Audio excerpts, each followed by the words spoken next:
ಚಿತ್ರದುರ್ಗ ಅಂದ ತಕ್ಷಣ ಎಲ್ರಿಗೂ ಅನ್ಸೋದು ಅದೊಂದು ಬಿಸಿಲು ಬರಗಾಲದ ಊರು ಅಂತ. ಆದರೆ ನಮ್ಮ ಚಿತ್ರದುರ್ಗ ಒಂದು ಕಾಲದಲ್ಲಿ ದಟ್ಟ ಅರಣ್ಯ ಪ್ರದೇಶವಾಗಿತ್ತು. ಇಲ್ಲಿನ ಶಾಂತತೆಗೆ ಮನಸ್ಸೋತು ಅದೆಷ್ಟೋ ಸಾಧು ಸಿದ್ಧರು ಇಲ್ಲಿ ಬಂದು ತಪಸ್ಸನ್ನು ಮಾಡ್ತಾ ಇದ್ರು. ನಮ್ಮ ಚಿತ್ರದುರ್ಗದ ಕಾಡು ಪಶ್ಚಿಮ ಘಟ್ಟಗಳ ಹೆಬ್ಬಾಗಲಾಗಿತ್ತು. ಇಲ್ಲಿರೋ ದಟ್ಟವಾದ ಕಾಡಿನಲ್ಲಿ ಎಲ್ಲಾ ತರದ ಪ್ರಾಣಿ ಪಕ್ಷಿಗಳು ವಾಸ ಮಾಡ್ತಾ ಇದ್ವು.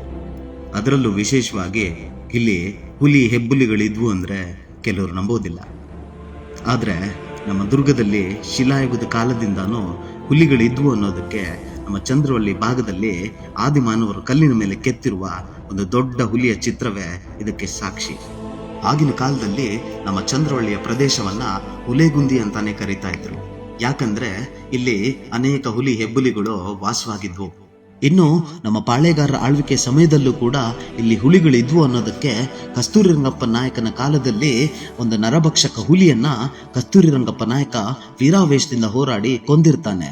ಆ ಹುಲಿ ಕೊಂದಿದ್ದಕ್ಕೆ ಅವನಿಗೆ ಗಾದ್ರಿಮಲೆ ಹೆಬ್ಬುಲಿ ಅನ್ನೋ ಬಿರುದು ಕೂಡ ಸಿಕ್ಕಿರೋದು ಇತಿಹಾಸದಲ್ಲಿ ದಾಖಲಾಗಿದೆ. ಸ್ವಾತಂತ್ರ್ಯ ಪೂರ್ವದಲ್ಲೂ ಕೂಡ ಇಲ್ಲಿ ಹುಲಿಗಳಿದ್ವು ಅನ್ನೋದಕ್ಕೆ ವಿಶ್ವದ ಅತ್ಯಂತ ಶ್ರೇಷ್ಠ ಬೇಟೆಗಾರ ಜಿಮ್ ಕಾರ್ಬೆಟ್ ಕೂಡ ಚಿತ್ರದುರ್ಗದ ಹುಲಿಗಳ ಬಗ್ಗೆ ತಮ್ಮ ಪುಸ್ತಕದಲ್ಲಿ ಬರೆದುಕೊಂಡಿದ್ದಾರೆ. ಹಾಗೆ ಮತ್ತೊಬ್ಬ ಬೇಟೆಗಾರ ಕೆನ್ನೆತ್ ಆಂಡರ್ಸನ್ ಅವರು 1952ರಲ್ಲಿ ಬರೆದಿರುವ 9 ಆ್ಯಂಡ್ 1 ರೋಗ್ ಅನ್ನೋ ಪುಸ್ತಕದಲ್ಲೂ ಕೂಡ ಒಂದು ನರಭಕ್ಷಕ ಹುಲಿಯನ್ನ ನಮ್ಮ ದುರ್ಗದಲ್ಲೇ ಬೇಟೆ ಆಡಿರೋ ಬಗ್ಗೆ ತಮ್ಮ ಪುಸ್ತಕದಲ್ಲಿ ಬರೆದುಕೊಂಡಿದ್ದಾರೆ. ಹಾಗೆ ನಮ್ಮ ಚಿತ್ರದುರ್ಗದ ಹಿರಿಯರಾದ ಮೃತ್ಯುಂಜಯಪ್ಪ ಅವರು ನಮ್ಮ ದುರ್ಗದಲ್ಲಿನ ಹುಲಿಗಳ ಶಿಕಾರಿಗಳ ಬಗ್ಗೆ ದುರ್ಗದಲ್ಲಿ ಹುಲಿ ಶಿಕಾರಿ ಅನ್ನೋ ಪುಸ್ತಕದಲ್ಲಿ ಹುಲಿಗಳ ಇದ್ದ ಬಗ್ಗೆ ಹಾಗೂ ಅವುಗಳ ಶಿಕಾರಿಗಳ ಬಗ್ಗೆ ದಾಖಲೆ ಸಮೇತ ಬರೆದಿದ್ದಾರೆ. ಕಾಲಕ್ರಮೇಣ ಮಳೆ ಕಮ್ಮಿ ಆಗಿದ್ರಿಂದ ಇಲ್ಲಿರೋ ಕಾಡು ಕೂಡ ಕಮ್ಮಿ ಆಗ್ತಾ ಹೋಯ್ತು. ನಿಧಾನವಾಗಿ ಇಲ್ಲಿದ್ದ ಹುಲಿಗಳು ಹಾಗೂ ಅನೇಕ ಕಾಡು ಪ್ರಾಣಿಗಳು ಬೇರೆ ಕಾಡುಗಳಿಗೆ ವಲಸೆ ಹೋದ್ವು.